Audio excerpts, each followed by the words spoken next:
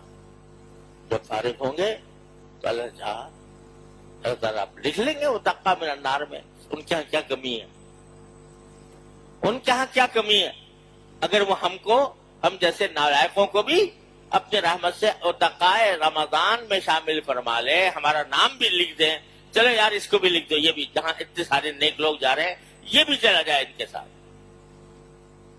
تو کیا بعید اللہ تعالیٰ سے؟ اللہ تعالیٰ اپنی رحمت سے اپنے فضل و کرم سے ہمیں اس کی توفیق عطا فرما دے۔ صلی اللہ تعالیٰ علی خیر خلق سیدنا مولانا محمد وعلی آلہ واصحابہ اجمعین۔ یا اللہ اپنے رحمت سے اپنے فضل و کرم سے رمضان کا صحیح حق ادا کرنے کی توفیق عطا فرمائیے۔ یا اللہ رمضان کی برکات ہمیں عطا فرمائیے، اس کے انوار عطا فرمائیے۔ یا اللہ اپنے ساتھ تعلق کو مضبوط فرما دیجیے، یا اللہ اپنے تعلق کو مضبوط فرما دیجیے، یا اللہ اپنے ساتھ تعلق کو مضبوط فرما دیجیے۔ صلی اللہ تعالیٰ علی خیر خلق۔